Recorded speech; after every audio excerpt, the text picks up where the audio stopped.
I'm Linda Martin. I'm the Assistant Superintendent, and welcome to our meeting. And let me introduce the people that will be speaking tonight. We have Andy Kerr, and Andy is our Executive Director of Facilities and Operations.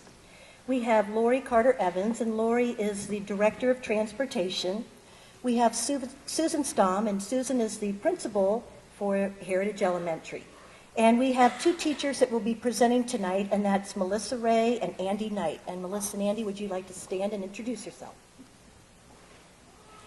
Thank you. We've had, I would probably say about 200 phone calls in the past few days since the letters have been received, and we are very happy that people have called us because we've had lots of great conversations and lots of time to be able to talk about some information. So we hope some of tonight's information may be new for everybody, and for some of you may have heard it in our phone conversations. So the first question that I wanted to talk about tonight before I turn things over to our other speakers, I wanted to give a little bit of overview of this all-day program because we've had quite a few questions about the all-day program, why do we have it, how was it established, and especially during the levy campaign, a lot of questions were we not going to offer the program if the levy failed. Obviously, we're all happy to know that the levy passed, and we still continue to offer the program regardless of that situation. So this program was always going to be offered. The district was committed to it. The district had to comply with a state regulation about a year ago that required all districts in the state of Ohio to offer all-day, everyday program. And if you recall, that mandate had since been changed and was changed to districts could offer the program but didn't have to. In the meantime, in the middle of that change, districts had to submit a plan of how they were going to incorporate that all-day, everyday plan. And we submitted in Olentangy a plan to the state that said we would offer all-day, everyday program. We could only accommodate up to 300 to 400 students. We love the all-day, everyday program. We think it benefits students tremendously. Right now, at the very moment, we can't accommodate everybody, but we are certainly looking down the road to hopefully try and accommodate everybody. So what we did was we decided, okay, if we have about 1,300 students that go through screening and registration, and that had started back in January this past year, we had to wait to get through all 14 elementaries for the registration screening, take a look at all of our students, take a look at the screening results, and start with those most needed students up to 300 students that we thought would be beneficial to be served at Heritage Elementary. So those students were the ones that we selected to send the letters home and invite you to tonight's meeting. Now, I had a lot of questions, I have to tell you, of parents being concerned about their child's score. And what I can tell you is we have had children that have scored on a range of 0 to 20 up to 15. So we have lots of students with lots of abilities being offered this program. So I don't want people walking away thinking, what's wrong with my child? My child can do these things. So please don't be disillusioned with that letter, because I did have quite a few parents call with that startled feeling. So I want to try and alleviate that issue, and we'll talk more about that tonight when we talk about the curriculum area. The first person I want to introduce to you tonight is Andy Kerr, and Andy's going to talk about the Heritage Building itself, when it will be available for people to come into and take a look at, and the structure of that elementary.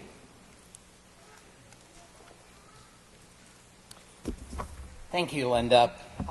Heritage Elementary is located just down the street, actually between this facility and the Shanahan facility. If you came in that way, or if you've been around driving through here over the last year, you've watched that building go up. It is identical in layout to a number of our other buildings, so that if you want to see some of the buildings that are actually completely finished, Glen Oak, Olentangy Meadows, Indian Springs, Tyler Run, Johnny Cake, and Freedom Trail are an identical layout to that building.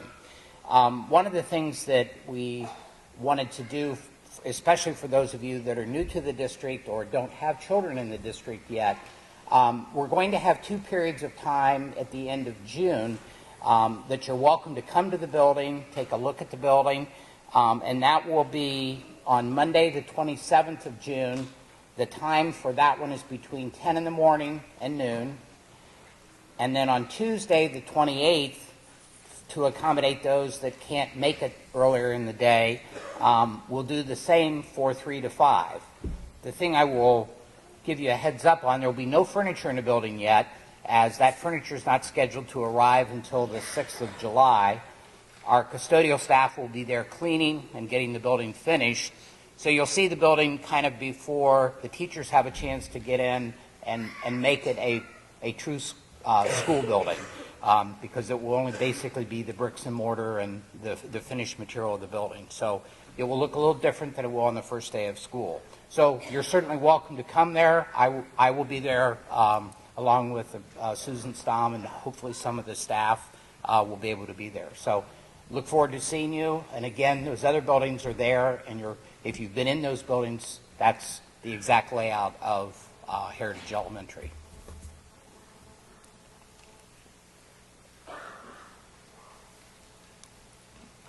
Thank you, Andy. Now I'd like to turn our time over to Lori Carter-Evans. Lori, as I introduced earlier, is our Transportation Director. So Lori, would you like to come up and address a few things for us? Thank you, Linda. Good evening.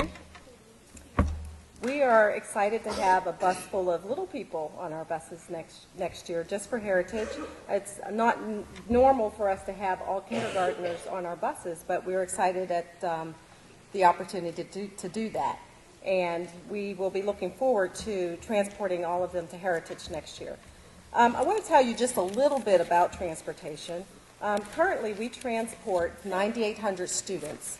Out of our 16,000 students, we transport 9,800 students on 131 buses. We have 135 drivers, 9 office staff, and 6 mechanics. And so I just want to tell you a little bit about next year, too, and the times that we're opening school and the times of the transportation. As you know already, that the times are from 8:05 until 2:45. And this time is a little bit different than at our regular elementary schools because it's an hour earlier, but it allows us to utilize all of our buses that are finishing their middle school routes. So we won't have to add any additional buses in order to transport your students. What else it allows us to do is we want to make sure that students don't get picked up before 7:15 and that they don't have to ride for a long time on our buses. But in some cases, depending on where the students are coming from, their ride may be a little bit longer than a half hour, but we're going to try to keep it to a half hour. There are times that it may go to 45 minutes. Our board policy, though, is that students won't ride longer than an hour, and that's one way.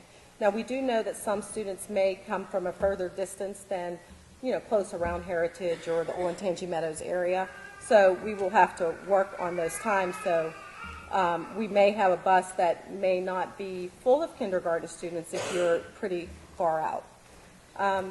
Let's see. The other thing that we try to do is we would like to arrive at the school approximately 7:52, and then all the buses will unload students at 7:55, so that they have 10 minutes to get to their classes and enough time for their teachers to direct them.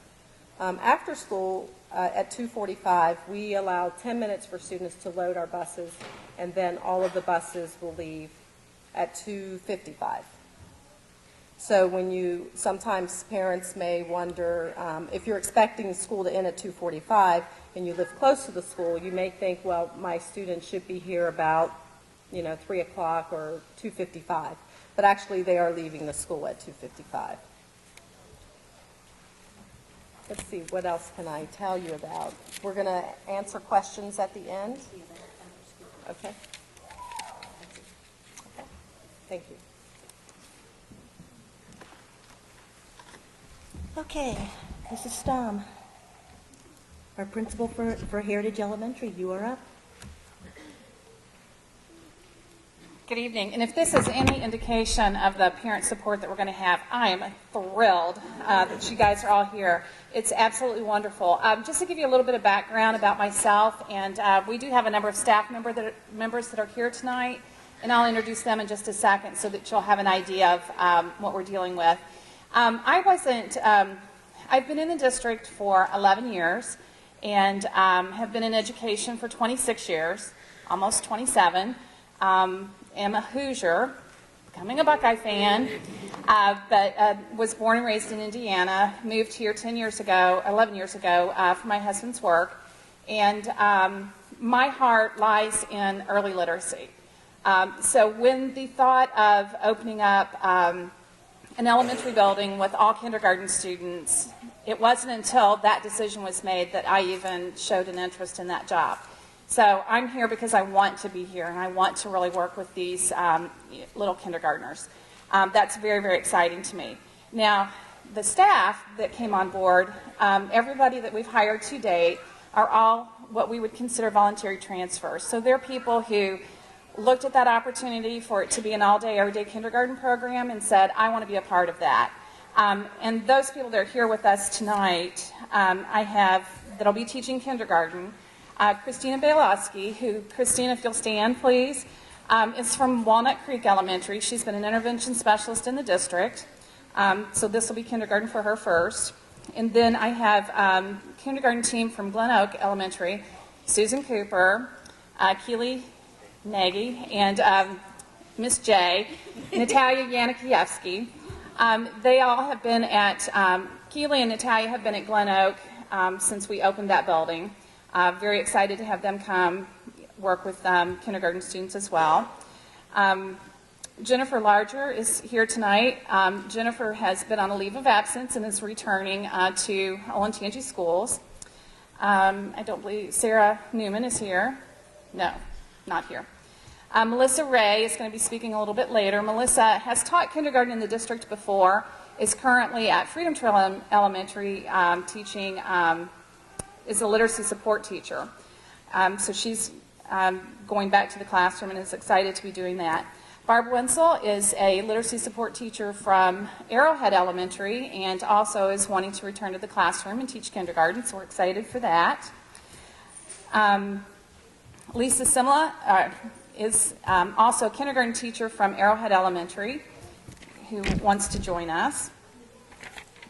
And then our library media specialist is Joanne Noyes, who is coming from Arrowhead.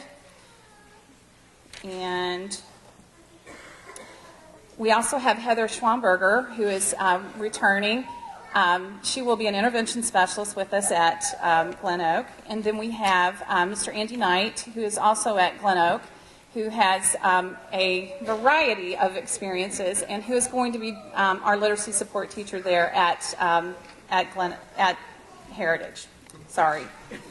Okay, so that's the staff, but it's exciting to know that they're all joining us because they want to be a part of this exciting program. And we all know that all-day, everyday kindergarten is probably what's best for every child.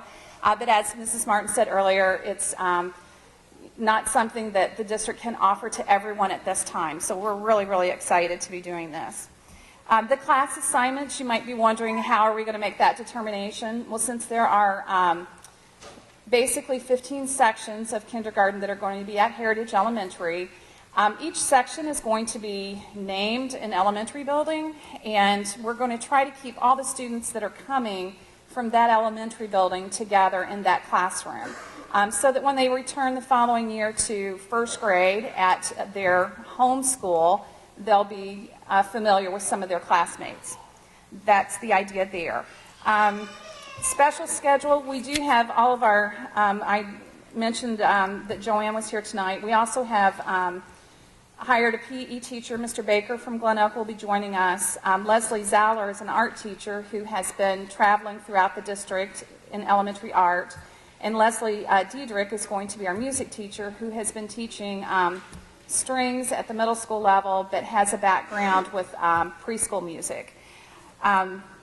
Your child coming to, if they were in a traditional, what Olentangy would consider a traditional kindergarten program, they would have one opportunity a week for music, one opportunity a week for PE, and one opportunity a week for art. In the full-day program, they will have 2 sessions of PE per week, they'll have 2 sessions of music per week, and an extended session of art. So their art class will be 45 minutes long. Very, very excited to be able to offer those opportunities to your children. The plan, as I mentioned a little bit earlier, for the following year, in the year 2012-13, is for your child to, after having experienced all-day kindergarten, to go back to their home school and be a fully participating first grader, ready to go and eager to learn. And two other things, I don't want to prolong the meeting any longer than, and keep you here any longer than we need to. A lot of you did your screenings at the elementary building, and you probably ordered school supplies, maybe pre-ordered school supplies from that building. If you did so, that's perfectly fine. Those supplies will follow your child to Heritage Elementary, so don't let that be a concern. And then we will be producing a school supply list. I was supposed to bring it with me tonight, but I didn't do that. I'm sorry, Pam. Forgot to do that, but we will have that posted on the website so that you'll know what supplies that your kindergartner would have. It's not really going to be any different than what anybody else has at any of the other buildings. But we'll get all of that taken care of, and if they don't have it on the first day, it will be okay. We won't, let them go without crayons if they need crayons. The other thing that I would encourage you to do is join the mailing list for Heritage Elementary. It's already up and running. We haven't posted anything on that mailing list, but you can go to the district website and click on the mailing list link, and then you can join any of the links that are there, but be sure and join the one that is for Heritage Elementary. And lastly, we will have PTO just like everyone else. All the other buildings have. Kristen Fanker is I've worked with her at Glen Oak Elementary, and she knows a lot about getting the nonprofit status established. She's already agreed to take care of that and get that rolling, so we will be a nonprofit agency. And it'll just be a matter of getting officers together and getting that up and running, and we will do that as quickly as we can. So if that's an interest of yours and you've made your decision, would it be okay if they noted that at the bottom of there?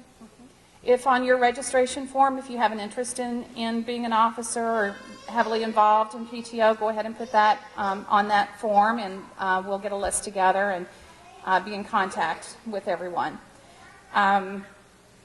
Also, some of you may have children at other elementary buildings, and I want to assure you that parties are a big deal. I know that probably isn't what you're thinking mostly about right now, but I know that if you've got a second grader and you're trying to decide, do I go to the kindergartner at Heritage, do I go to that party, or do I go to the one at their home school? We will adjust that schedule so that our parties are probably at a different time of day than the other buildings, just so that you can do that. Haven't made the decision for sure when there will be, but we will take care of doing that and making it so that you can attend events at both places if you so choose. And I think that's it for me. Now I'm going to turn it over to Andy Knight and Melissa Ray, and they have some more detailed information about the curriculum that will be your child will be experiencing at Heritage. Thank you.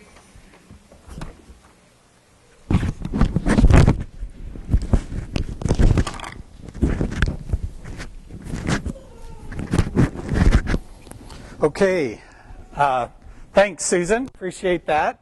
It is really great to see everybody here. The thing I'm loving most about Heritage is that as far as the staff goes, we heard Mrs. Stamm say they've all chosen to become a part of that.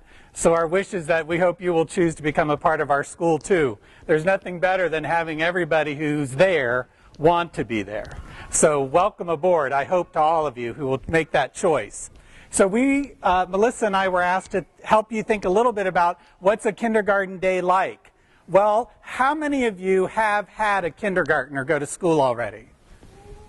So you have a sense a little bit about what kindergarten is like. And who are our newbies? Who are the ones who are sending off their first kindergartner? And as you look around at them, we all know how you feel, right? There's that mixed sense of joy and sadness. Well, a kindergarten day at Heritage will be like a kindergarten day at any school, except here's the best news. There's twice as many. All day, every day. The other thing to think about with the kindergarten day, it's full of oral language. Kids will be talking and talking and talking and talking because that's the foundation of what Mrs. Stamm referred to as early literacy skills. We're going to build your child into a reader and writer based upon the oral language foundation that they bring. So keep talking to them and keep letting them talk, and we're just going to build upon that. The other thing a kindergarten day is full of is creativity. Lots of opportunities to be creative. It's also full of fun and positive experiences. We know as teachers there's a deep connection between the idea of I'm feeling good about myself in this classroom, being a learner, and so we're going to capitalize on that by having things be very positive. There'll also be plenty of times during the day to be a problem solver, and maybe your mind went quickly to the idea of math and how we have to use our thinking to solve problems as mathematicians. But there's also problem solving just in being a social little body in a classroom. 28 years ago, somebody invited me to be a kindergarten teacher. And I've had the joy of watching kindergartners over all these years. One of my favorite stories about problem solving is when I was working in my classroom and I had a group of children at my table. The children learn quickly when Mr. Knight has a group of children at the table, that's uninterrupted time between him and the kids. But then other kids then have to learn how to be very independent. And people think, come on, 5-year-olds, 6-year-olds being independent, but we can train them to be independent as long as we're giving them the appropriate type of work to do. So the work to do that they were doing, and a group of them, was at a sand table measuring things. Real appropriate concrete experience for young kids. Other kids were around the room doing other tasks as well that was appropriate. I'm sitting with my little group of kids for some uninterrupted learning time. As I look up and see what's going on, I notice there's a bit of commotion at the sand table, and I'm thinking, is this going to go well, or do I need to get up? But I had trusted that I had trained them to be independent. When I look up a few minutes later, the number of kids at the sand table had doubled. All of a sudden, it's like, okay, kids, now we're breaking a rule because there's a rule about how many kids can be there together. But as I looked, as I observed, as I was kid watching, everything was okay. There actually happened to be some problem solving going on as I watched some kids on their knees underneath the sand table. Maybe you're already starting to predict what was going on. Well, I look up a few minutes later, nobody was doing any of the other work I had assigned. They were all at the sand table. However, it was very productive. More kids were under the sand table, and I noticed what looked like a brigade line. And as I watched it, it went from the sand table over to the trash can, and I saw these little buckets of things being passed from kid to kid and dumped into the trash can, and now some of you have already figured it out, haven't you? Somehow a little guy had, or a girl, one of them, I never found out which one, it didn't matter, had accidentally pulled the stopper out while they were doing their measuring of things, and sand was starting to fall out of the tub. But these kids knew, hey, we have to treasure that time we're with the teacher. So we need to problem solve a way to take care of this because they're having their uninterrupted time. And when I have mine with him, I don't want to be interrupted either. So there's this beautiful example of problem solving where kids figured out a way how to take care of the problem that they were experiencing without having to engage the teacher in that. There isn't any place really to mark on the progress report how wonderful that was. But every parent-teacher conference got to hear about it. So there's just another practical idea of what a kindergarten classroom might look like during the day. Fun, creativity, a positive experience, and independence. And then kids learning to value teaching time with the teacher. And then we also heard Mrs. Stamm share about the specials that they'll be having. Of course, they'll be having lunch. The kindergartners-to-be who are here, you'll be having recess, all sorts of things. It'll be a wonderful day. So as we think about learning, let's talk a little bit about literacy. As Mrs. Stamm also shared, early literacy is a passion of hers. Well, it's a passion of all of ours, or we wouldn't want to be working with young learners. So how do we go about helping your kid become a reader and writer? Well, like I said, we're going to build upon the oral language foundation that you helped to develop in them while they were growing up. And then we're going to engage them in something called a gradual release model of learning. All right, that might sound like a lot of educational jargon. So picture a kid learning how to play baseball. When they start, maybe you have a kid in T-ball already. A T-ball, highly supportive. There's a little tee that the ball sits on, and the kid is expected to learn how to swing and hit that ball. There's lots of support. When I go to a T-ball game, I also see sometimes coaches with their arms wrapped around that little batter up at the tee to help them swing and go through. Then that gradually changes to this coach who I think is like only 6 feet away. Just somebody smiling, like I think maybe they've been hit by a ball coming back at them, who is just like lofting that ball ever so gently so that kid can just smack it out of the ballpark, right? So a little less support. The tee is gone, but still a lot of support right there with the coach. Until finally down the road, what are they doing? They're playing baseball at a more sophisticated level. Another kid is tossing that ball at them and they can swing on their own and round those bases, and the kids out in the field know which base to throw the ball to. So from the very early stages of learning to play baseball, they got a high level of support. But we expected them to learn how to become great ball players down the road, to become more sophisticated in how they play ball. That's the same way we go about helping kids to become readers and writers. We're going to give them a lot of support at the beginning, and then we're going to gradually take that support away. But we're teaching the whole time. So for an example, the most supportive way to help a kid become a reader is to read aloud to them. This is a great opportunity for you as a parent and for us as teachers to talk to kids about what we're thinking about. Reading is more than just saying the words on the page. It's all about thinking about what you're reading about. So if I was with a little one and I opened this page of this ladybug with its 2 outstretched wings, what I never knew until I just picked this up today is that the ladybug also has 2 almost translucent black-colored wings. And it's those translucent black-colored wings that actually go up and down that make the ladybug fly. It's those spotted wings that are the gliders. Okay, I didn't know that. I didn't know that. But I could sit with my little one and say that to them. Here's what I just learned from reading a book. I'm modeling reading a book is to learn something. So when I'm reading a nonfiction book, oh look, when a ladybug flies, its front wings open. They slide forward. And the ladybug's black wings can move up and down. And just all that conversation about that. Hey, let's go outside and see if we have some ladybugs out there. If you live like where I do, you've got plenty of them. So maybe there's another type of book to read aloud to kids. This is called Dogs. This is a book just all about different kinds of dogs. And the fun you can have just talking about the different types of dogs that are out there. And then I think the book that we're most familiar with would be a fiction type of book where it tells a story. Now, in education, we probably spend way too much time with fiction books, but we like them because they tell stories. But we need to get kids right off from the bat thinking there's all types of books. There's books about lists of things, and there's books about things that tell us information. But these are fun books, and this would be a great book to read to your kids sometime this summer because it's called I Am Not Going to School Today. And it's a great story about a little kid who's getting ready for his first day of school and how his parents get him ready for it. And the little monkey on the front cover plays a significant role. So that's called read aloud, the most supportive time in our teaching when we're helping kids to think about what readers do. All right, and I'm going to move into what we would think of as the gradual release of responsibility. We go from the teacher reading aloud to the students and having some student interaction, but basically the teacher reading the text.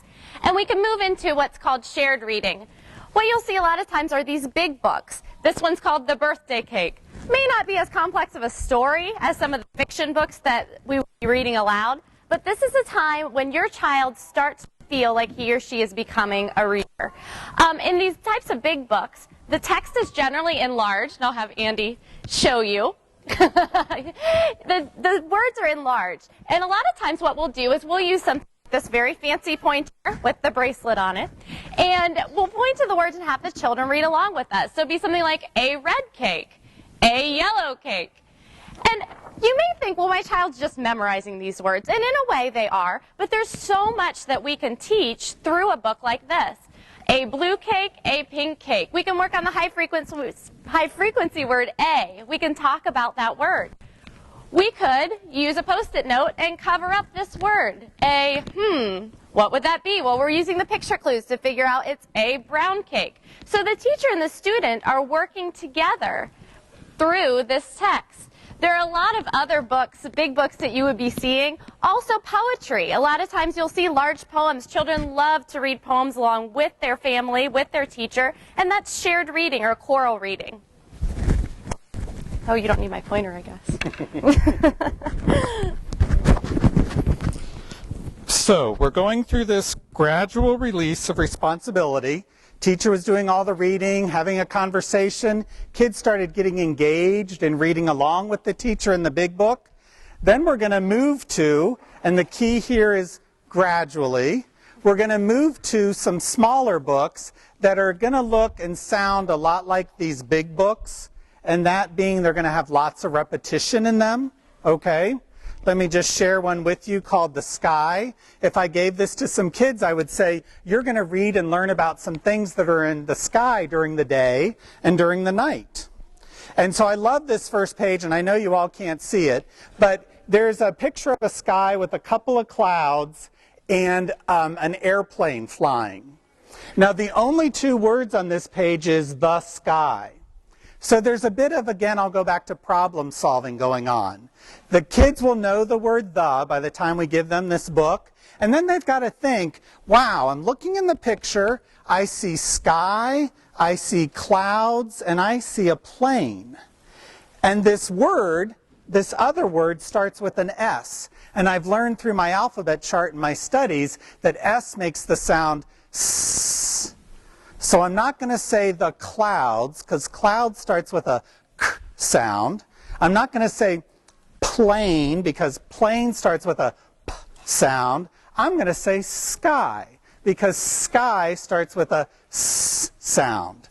Don't let anybody out there in the world tell you that teachers are ignoring phonics. That's a myth that's out there, and I hope I just demonstrated. That's how we help kids begin to work with phonics skills, okay? Letter-sound relationship. All right, then this book becomes very repetitive because it says things like the sun, the cloud. At night it'll say the comet, the stars, and things like that. But these types of things, we have one, talk about fun. They get to read stories over and over again about a pig named Gilbert. And of course, Gilbert is a fat pig. And if you know the humor of a 5- and 6-year-old, there's almost nothing sillier than anything that's fat, let alone when it's a fat pig. All right, so they like that kind of stuff. And then, I guess I'm into a dog theme, so I've got another book about a dog. So there was that gradual release of how we'll help your kid become a reader. But reading and writing are closely related. So you're going to see how we do that as teaching them to be writers as well. All right, as Andy said, reading and writing is so interconnected that you're going to see that all throughout the kindergarten day. This is a piece of writing that we would consider shared writing, and what that means is that the teacher and the students are sitting together, probably on the carpet, and the students are helping the teacher to come up with what they want to write. In this case, this is our class contract, so classroom rules. Children feel like they have a sense of belonging, a sense of responsibility when they're helping to create these rules. So in this example, the students helped to come up with the class rules while the teacher used the marker or the pen to write what the students said. So they negotiated the text together. So it says things like, I can keep my hands and feet to myself. I can be respectful and use good manners. So all those types of things that we want to see in the classroom, we can bring right into our literacy development. And you can see some little faces down here. They all signed their little class contract, so another little practice of literacy. But this is where they start seeing that this oral language that they're speaking is coming alive, and it's turning into print that they're seeing in their environment. A perfect way to use this would be to put it up in the classroom, and then the children are looking at it every day and thinking, hey, we had a part in doing that, and our words are now down on this poster.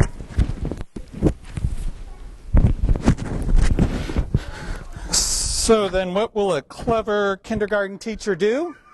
They'll turn something like this into a book that your child would take home that they could read over and over and over again.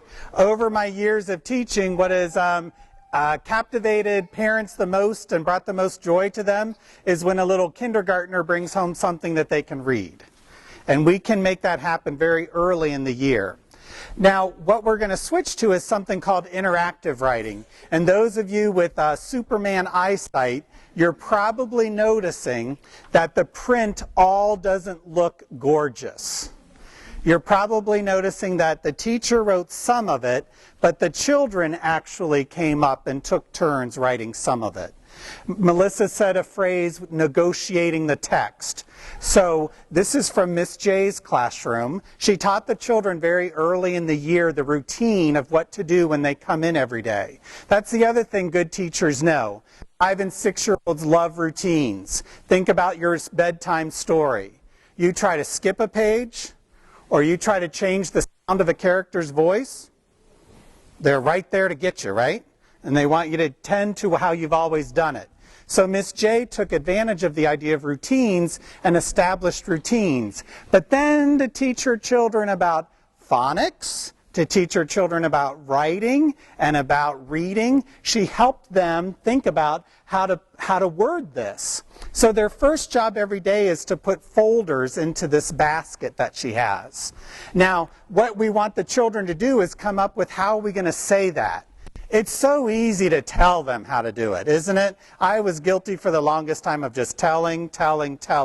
But we're going to talk as a group about, hey, our first job that we do every day is to put these folders that the teacher gave us into this basket. And so then the children start talking. Classroom is full of lots of talk. They talk about how we could say that. Her class decided to say it, I can put my folders and journal in the basket. And so she helped them write that. And this is in a whole group setting with all the kids sitting on the carpet, taking turns to become a part of that. Now what's going to happen over time is they're going to reread that and reread that and reread that, and they're going to start developing some sight word vocabulary as well. And a good little kindergarten teacher is also going to type this up and staple pages together in a book. And the kindergartner is going to take that home, and they're going to come home and they're going to say, Mom and Dad, can I read to you about how I get ready for school every day? And of course you're going to say yes, and as you watch that little finger point to words and be read, there's some reading and writing learning going on here. So as we move, that's called interactive writing, because the kids were interacting with the paper and the marker and the teacher to make it happen. And then of course what happens next, we want to see what kids can do by themselves as writers. So as we move into independent writing, or sometimes it's called the writer's workshop, this is when the children are having the opportunity to take the things that they're learning in interactive writing, in shared writing, and make something on their own. Now at the beginning of the year, that may be pictures. And pictures can tell a story, and they can tell you, oh, here's what's happening on this page, on this page, on this page. As the year goes on, you'll start to see some words on this page. So here's an example that we blew up of a student who did this piece of writing on their own. It said, I was afraid of chickens. They had a rooster. Now you'll notice that everything is not spelled correctly on this, and that's okay. This is where you're taking those things they're learning about phonics, about words patterns, and trying to put them into what we call kid spelling. And we work with them on spelling and all those wonderful things, but we like to see that they are learning these types of things and they're using them in their writing. I can see that this teacher taught the child about the AY chunk, like in the word day, and they're using it for they. Now, it may not be used correctly, but they're overgeneralizing, and they're generalizing that that is how we could spell that. A lot of times with Writer's Workshop, I like to go into it and say to the kids, do you think that you can be an author? And they'll all look at me like I'm crazy and say, no. And I'll tell them, but you are. All of you can be authors. And what we'll be doing is we will be making books together. Perfect example, this book called Dinosaurs. And you can see the lovely title on the first page. And then the student wrote a few words on each page about dinosaurs. As the year goes on, you'll see more and more writing. You'll see more writing on the page, a little bit of less of an illustration maybe, and that shows their development. anything else about these? Yes, you may. You may tell your story. The one thing I'm guilty of is being too much of a storyteller, but when you're a kindergarten teacher, you have pockets full of stories. So this was from a kindergartner in my classroom years ago, and he wrote all about sports, written and illustrated by Jason. Now, I just got to share this page because kindergartners love to learn about things in each other. So on this page, he writes, this is golf. Mike Fox likes golf. And Mike Fox was just a kid in our class. And through all the times of working together and learning together, he learned about him. As Melissa was saying, we're going to be valuing your kids' approximations in spelling. So I look at a word like golf and I see G-A-L-L-F. Okay, first of all, we're not trying to allow your kid to invent a new way to spell anything. There are standard ways of spelling things. But what we are allowing kids to do is show us what they know, and that influences what we teach them next. A Russian psychologist named Vygotsky was all about that. Observe what a kid can do now, expect them to do it independently the next time, and that'll also show you what to teach them next. You can tell how long ago this was because Wayne Gretzky was still a hockey player, and on this page it says, "This is hockey. I like Wayne Gretzky." All right? So there they are showing us what they can do as thinkers of writing and spelling. And just as a little sidebar, I know that many of us have been in the district for a while and done the half-day programs, and it is wonderful. But the thought of having them all day, every day, to see this progression and to see this growth on a daily basis is just, it's incredibly exciting to those of us who are on board with this. I just wanted to show you briefly how we can take these things that we do in literacy, this reading and writing, and we can bring it into the other content areas. I know we've done a lot of talking about reading and writing, and we haven't really touched on mathematics or science or social studies or health, but those are all things we do also. And because learning to read and write is really the backbone of everything that we do, we like to bring that in to math and science and social studies. An example of this would be a few years ago, we learned about how to do some basic research in kindergarten. This is a student named Lexi. She wrote this book on turtles. And we talked about how we could find facts from a book and then how we could turn those facts into our own writing. And you can see that Lexi has her title page, All About Turtles by Lexi. And then she has different facts on each page. This is going through the Writer's Workshop process and creating something that helps us learn science. Turtles live in water and deserts and grasslands and in the forest. So that would be a way that we can use literacy to teach about science. Another, going back to what Andy started with, the read aloud. We're going to use those all throughout the day. This is a story called 10 Little Fish. And this is a perfect way to introduce students to mathematical concepts. It starts out with just 10 little fish swimming in a line. One dives down, and now there are 9, sure. And a great thing to do with this, we could give the students perhaps some gummy fish, and they have 10. And then as we're reading the story, they're going to take one away and maybe get to eat it. So this is a way to bring the read aloud into your mathematics block. Also, here's a story, Me on the Map. This is all about a little girl talking about how she uses maps. We created a writing book to go with this about how we could find our state and our address on the map. So just another connection. I feel like I can't pass up this teachable moment real quick, and then we've got questions. But wasn't that delightful? Here the teacher read aloud that page about there were, I forget the way it went now, there were 9, and then there were, and here's a little one chiming in, knowing it had to be a number. Right? I mean, you've got to value that kind of things and thinking about kids. Those are the things we're going to be capitalizing on. That's good kid watching. That's saying, I value what kids are trying to do so much, I'm going to listen for that and then know how to teach to it next. So thank you for listening. I hope we shared a little bit about the joy of kindergarten learning, and I hope that inspires you to come on board.